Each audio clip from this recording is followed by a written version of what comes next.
सभी भक्तों को राम राम। भाइयों, हम इस सीरीज़ में पुनर्जन्म की कहानियाँ देख रहे हैं कि जो एकदम अद्भुत है और वह सत्य घटना भी है जिसकी जाकर स्वयं लेखक ने जांच की है। ऐसी ही और एक अद्भुत घटना ऐसी है कि जैसे कि हम सोचते हैं कि दुनिया में गलती सबसे होती है, लेकिन यमराज से कभी भी गलती नहीं हो सकती, लेकिन यमदूतों से ज़रूर गलती हो सकती है।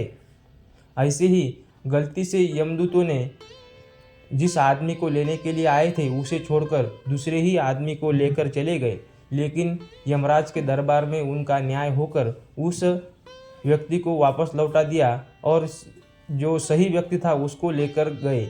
ऐसी भी बहुत सी घटनाएं घटी है। वही घटना आज हम इस वीडियो के माध्यम से आपके सामने ला रहे हैं। यह एक प्रथम घटना है। ऐसी ही बहुत सी घटना आपको इस चैनल पर सुनने को मिलेगी और इसकी ही प्लेलिस्ट हमने बना दी गई है पुनर्जन्म की सत्य घटनाएं नाम की। उसे आप देख सकते हैं या डिस्क्रिप्शन में भी हम आपके लिए वीडियो डाल देंगे।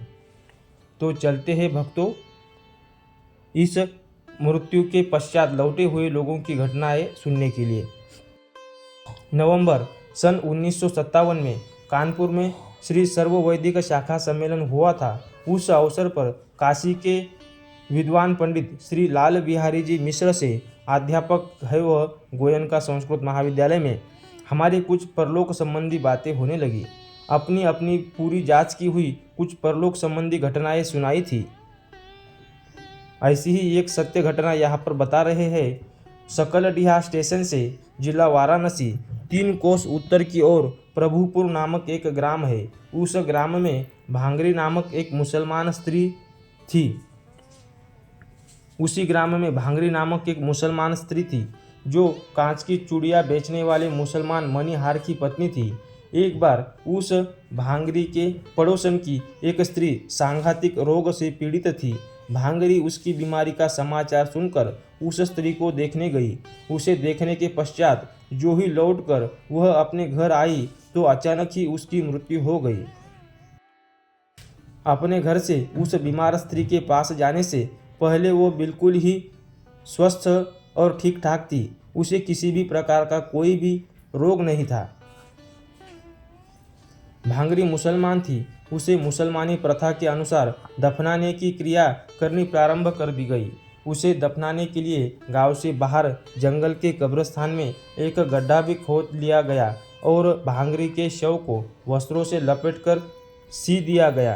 किंतु जब उसे कब्र में दफनाने के लिए रखा जाने लगा तो वह एकाएक जीवित हो उठी। उसके मुख से कुछ अव्यक्त शब्द निकले। उसने अपने हाथ के संकेत से अपने मुख पर से कपड़ा हटाने के लिए कहा। जब उसके मुख पर से कपड़ा हटाया गया तो उस समय लोगों ने बड़े ही आश्चर्य के साथ देखा कि उसका सिर जो पहले बिल्कुल ठीक ठाक था, अब उसमें जलने के 3 निशान बने हैं, मानो किसी ने उसे त्रिशूल गरमाकर दाग दिया गया हो। उसके कुछ केश भी जल गए थे। बाद में जब तक भांगरी जीवित रही तब तक वे केश बराबर जले ही रहे। वह त्रिशूल का निशान भी उसके मरने तक बराबर इसी प्रकार बना रहा। लोगों ने इसका कारण पूछा तो उन्हें भांगरी ने बताया, मैं बिल्कुल ठीक ठाक थी, मुझे कोई भी रोग नहीं था। एकाएक मेरे सामने 2 व्यक्ति आए। वे मुझे पकड़कर अपने साथ कहीं बहुत दूर ले गए। वे मुझे जहाँ ले गए वहाँ मैंने देखा एक बहुत ही बड़ी सभा लगी हुई थी। एक ऊंचे आसन पर एक बड़ा ही तेजस्वी व्यक्ति बैठा हुआ था।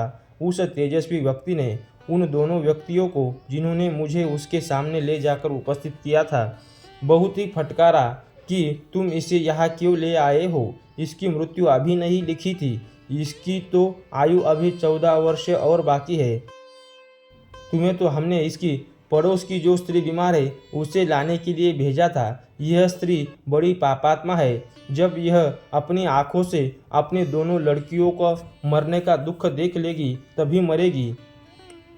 तुम लोगों ने इसे व्यर्थ कष्ट दिया है, इसीलिए इसकी हित की दृष्टि से त्रिशूल से इसके सिर को दाग दो ताकि इसे अब जीने के बाद यहाँ पर आने की याद रहे, यह पापों से बचे। उन्होंने मुझे झट से त्रिशूल से दाग दिया, इसी कारण ये मेरे सिर के केश जल गए हैं और मेरे सिर पर उनका लगाया हुआ त्रिशूल का निशान बना हुआ है।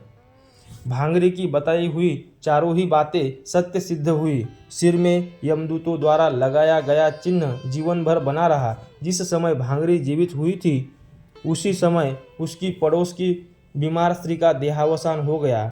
14 वर्ष के भीतर ही सचमुच भांगरे के सामने उनकी दोनों लड़कियां मरी।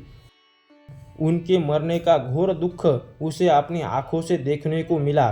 14 वर्ष पूरे कर वह 15वें वर्ष में मर गई। तो भाइयों और बहनों, ये देखिए सत्य सनातन जो धर्म है वह किसी भी पंथ मजहब से परे है और इसके जो नियम है वो दुनिया के हर एक मनुष्य पर लागू होते हैं। यह किसी व्यक्ति विशेष के लिए नहीं है कि हमारा एक पंथ है तो हमें अलग से शिक्षा दी जाएगी, हमारे लिए अलग कायदे कानून है, ऐसा नहीं है। क्योंकि सनातन धर्म ने जो खोज की है पिछले हजारों लाखों वर्षों से वो अखिल मनुष्य जाति के लिए की गई है। और जो हमारे वेद शास्त्रों पुराणों में बताया गया है वह अक्षर अक्षर ऐसी घटनाओं से सिद्ध होता है।